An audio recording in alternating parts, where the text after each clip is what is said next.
You are listening to Mark Lack, and this is Retail 101 Online.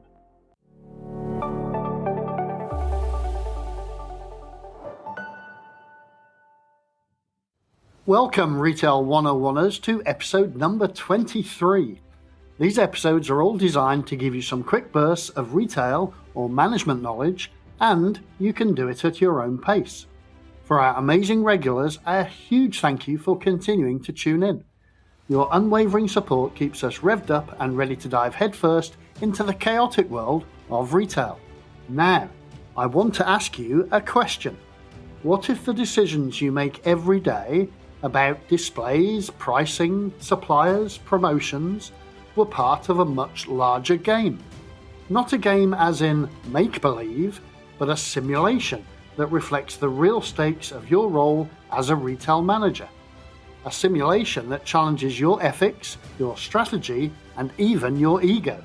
Well, that game exists, and it's called Storewars. My name is Mark Lack, and I'm the host of the Retail 101 online channel, a dedicated resource to learning about all things retail and management by people who've walked the same floor tiles, worn the same name tags, and lived the same stories as you. Today, we're diving into this fascinating world of retail simulation. But this episode isn't just for the very few who've actually played the game. It's for every retail manager who's ever juggled competing goals, dealt with supplier pressure, or tried to rally a team during tough times. We'll look at how Storewars works, why it matters, and most importantly, what it teaches us about the way we lead, think, and compete. We'll also have our special segment, Help is on the Way, packed with actionable ideas you can use in your store tomorrow. So, let's roll the dice, shall we?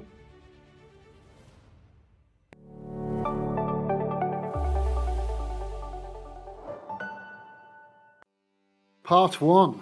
More than a game, but what is the philosophy of the simulation? When you first hear about Storewars, it sounds like a bit of corporate fun, a leadership training exercise. You imagine plastic tokens, whiteboards, and maybe someone trying to be the next retail Napoleon. But once the game starts, you realise something deeper is happening. You are no longer just a manager. You are a CEO, a supplier, a category leader. You have financial targets, branding strategies, and logistics problems. You make a pricing decision, and the next round, boom, your competitor undercuts you. You push a promotion, and your stock runs out. It's not just a game, it's an accelerated version of reality. What makes it so powerful is its ability to simulate complexity. Like a great novel or film, Storewars lets you inhabit the mind of someone else. It lets you see how the supplier feels, what the manufacturer needs, and what the retailer is fighting for. And just like in life, every decision you make echoes into unexpected places.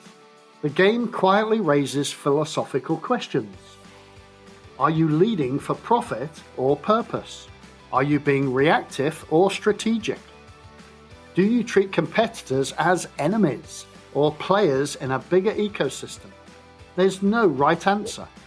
Just like in real life, your success depends on how you adapt, how you listen, and how you balance competing values.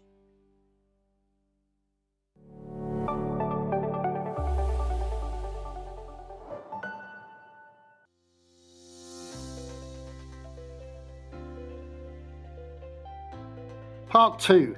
Key lessons from the Storewars universe. Now, let's unpack some of the major lessons Storewars teaches, not with lectures, but through experience. Firstly, systems thinking is essential.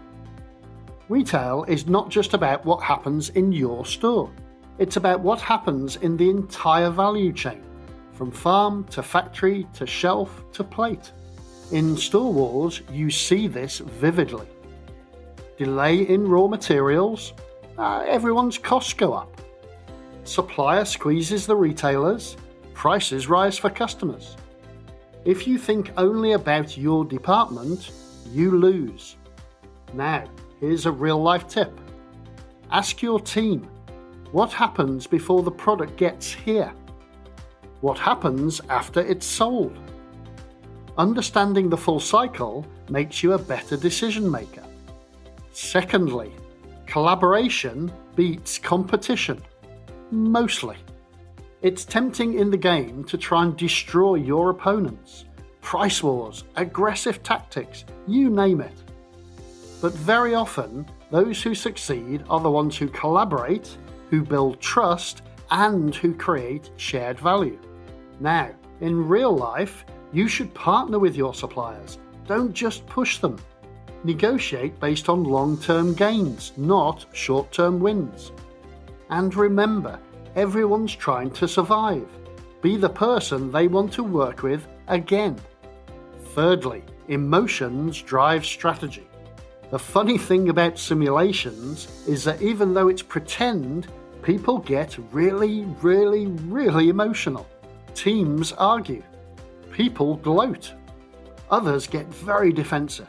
I have delivered the Negotiation for Buyers workshop more times than I care to remember. But it does reveal something crucial. Business isn't just logic.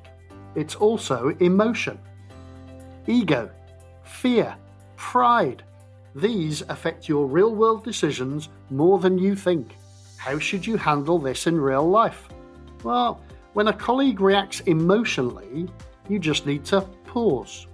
Ask what's really driving this, because that small bit of empathy can de-escalate major conflicts. And fourthly, sustainability is not optional. Storewars includes environmental and social impact as part of the simulation. Ignore it and your brand takes a hit. The lesson? You can't ignore sustainability just because it's not on your profit sheet. So the lesson here in real life is that you must consider how your decisions impact waste, packaging, energy use, and ethics. Even small steps matter, and they build customer trust.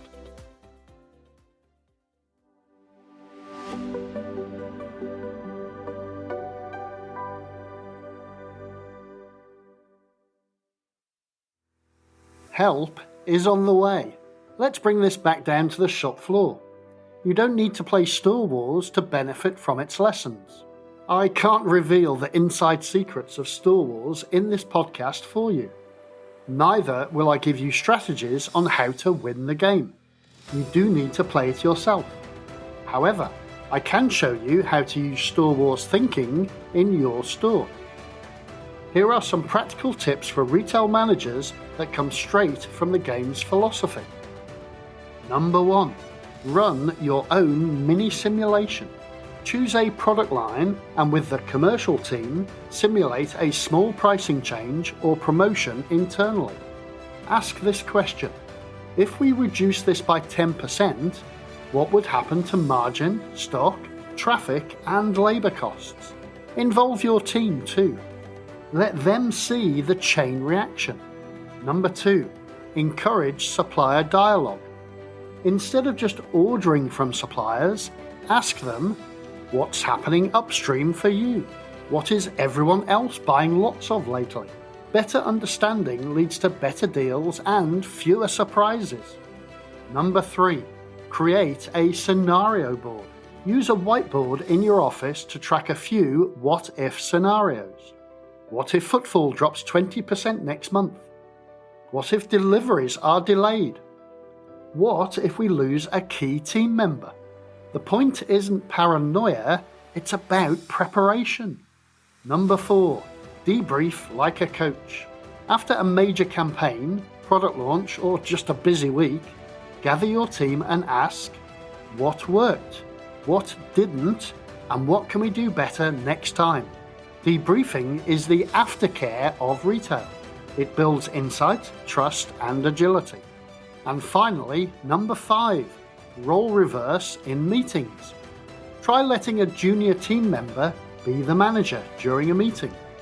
Let them think about costs, strategy, and coordination. Then follow up by asking them how it felt. This grows empathy, perspective, and future leaders.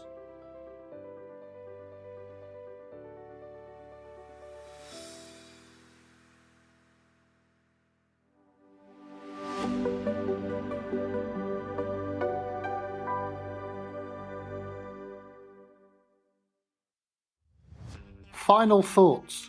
The game is always on. Let's be honest, retail can feel like a game even when it isn't supposed to. You're always responding, reacting, and adjusting. Customers change their minds. Suppliers delay deliveries. And teams call in sick. The only constant is change. What Storewars teaches us is that there is wisdom in the game. It shows us that leadership is about making meaning from chaos, not just controlling outcomes. If you lead like the simulation teaches you, with strategy, empathy, systems thinking and reflection, then your store becomes more than just a place to buy and sell. It becomes a place where people grow, where ideas are tested, where leadership is lived out day by day. You don't need dice or role-playing cards to lead well, just awareness and a little bit of curiosity. I hope this has helped somewhat in your understanding of how the Storewars game works and how you can use the lessons learned in real life. If you can think of anything else, then you know how to find me. Send me a message on LinkedIn, X, or the retail101online.com website, and I can add some new insights to the list. Don't forget to hit that subscribe button and ring that bell wherever you get your podcast fix so you never miss out on the excitement of our next episode drop. Remember, the smartest stores are the ones where everyone is learning, thinking, and growing. Join the future. Start today.